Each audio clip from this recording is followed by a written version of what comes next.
नमस्ते दोस्तों, हमारे चैनल AK स्टोरीज पर आप सभी का हार्दिक स्वागत है। सबसे ज्यादा प्रेम में अंधा कौन था? बेताल 25वीं कहानी। विशाला नाम की नगरी में पद्मनाभ नाम का राजा राज करता था। उसी नगर में अर्थदत्त नाम का एक साहूकार रहता था। अर्थदत्त के अनंगमंजरी नाम की एक सुंदर कन्या थी। उसका विवाह साहूकार ने एक धनी साहूकार के पुत्र मणिवर्मा के साथ कर दिया। मणिवर्मा पत्नी को बहुत चाहता था, पर पत्नी उसे प्यार नहीं करती थी। एक बार मणिवर्मा कहीं गया। पीछे अनंगमंजरी की राजपुरोहित के लड़के कमलाकर पर निगाह पड़ी तो वह उसे चाहने लगी। पुरोहित का लड़का भी लड़की को चाहने लगा। अनंगमंजरी ने महल के बाग में जाकर चंडीदेवी को प्रणाम कर कहा, यदि मुझे इस जन्म में कमलाकर पति के रूप में न मिले तो अगले जन्म में मिले। यह कहकर वह अशोक के पेड़ से दुपट्टे की फांसी बनाकर मरने को तैयार हो गई। तभी उसकी सखी आ गई और उसे यह वचन देकर ले गई कि कमलाकर से मिला देगी। दासी सवेरे कमलाकर के यहाँ गई और दोनों के बगीचे में मिलने का प्रबंध कराई। कमलाकर आया और उसने अनंगमंजरी को देखा। वह बेताब होकर मिलने के लिए दौड़ा। मारे खुशी के अनंगमंजरी के हृदय की गति रुक गई और वह मर गई। उसे मरा देखकर कमलाकर का भी दिल फट गया और वह भी मर गया। उसी समय मणिवर्मा आ गया और अपनी स्त्री को पराये आदमी के साथ मरा देखकर बड़ा दुखी हुआ। वह स्त्री को इतना चाहता था कि उसका वियोग न सहने से उसके भी प्राण निकल गए। चारों ओर हाहाकार मच गया। चंडीदेवी प्रकट हुई और उसने सबको जीवित कर दिया। इतना कहकर बेताल बोला, राजन, यह बताओ कि इन तीनों में सबसे ज्यादा विराग में अंधा कौन था?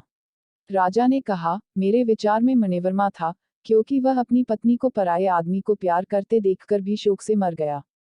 अनंगमंजरी और कमलाकर तो अचानक मिलने की खुशी से मरे। उसमें अचरज की कोई बात नहीं थी। राजा का यह जवाब सुनकर अब बेताल फिर पेड़ पर जा लटका और राजा को वापस जाकर उसे लाना पड़ा।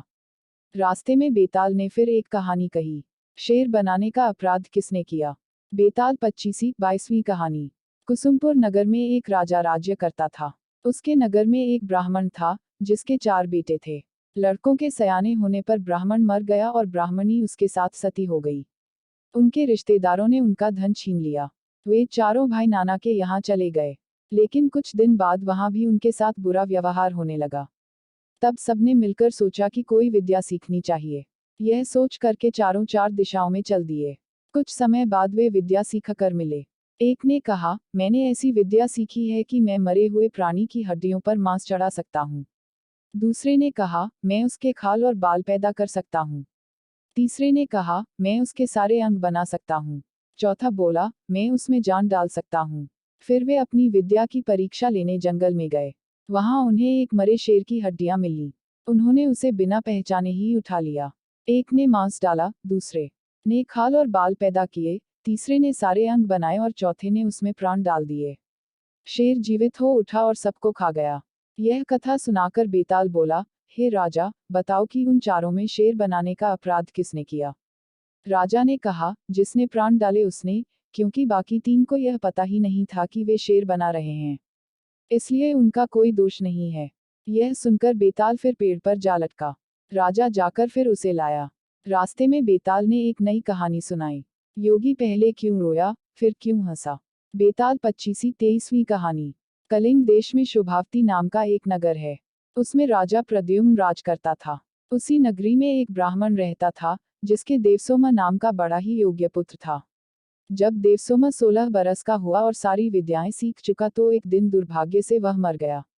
बूढ़े माँ बाप बड़े दुखी हुए। चारों ओर शोक छा गया। जब लोग उसे लेकर शमशान में पहुंचे तो रोने पीटने की आवाज सुनकर एक योगी अपनी कुटिया में से निकल कर आया। पहले तो वह खूब जोर से रोया, फिर खूब हंसा, फिर योग बल से अपना शरीर छोड़कर उस लड़के के शरीर में घुस गया। लड़का उठ खड़ा हुआ। उसे जीता देखकर सब बड़े खुश हुए। वह लड़का वही तपस्या करने लगा। इतना कहकर बेताल बोला, राजन, यह बताओ कि यह योगी पहले क्यों रोया, फिर क्यों हंसा? राजा ने कहा, इसमें क्या बात है? वह रोया इसलिए कि जिस शरीर को उसके माँ बाप ने पाला पोसा और जिससे उसने बहुत सी शिक्षाएं प्राप्त की, उसे छोड़ रहा था। हंसा इसलिए कि वह नए शरीर में प्रवेश करके और अधिक सिद्धियां प्राप्त कर सकेगा। राजा का यह जवाब सुनकर बेताल फिर पेड़ पर जा लटका। राजा जाकर उसे लाया तो रास्ते में बेताल ने कहा, हे राजन, मुझे इस बात की बड़ी खुशी है कि बिना जरा सा भी हैरान हुए तुम मेरे सवालों का जवाब देते रहे हो और बार बार आने जाने की परेशानी उठाते रहे हो। आज मैं तुमसे एक बहुत भारी सवाल करूंगा। सोचकर उत्तर देना। इसके बाद बेताल ने। नमस्ते दोस्तों, हमारे चैनल AK स्टोरीज पर आप सभी का हार्दिक स्वागत है। अगर यह वीडियो आपको पसंद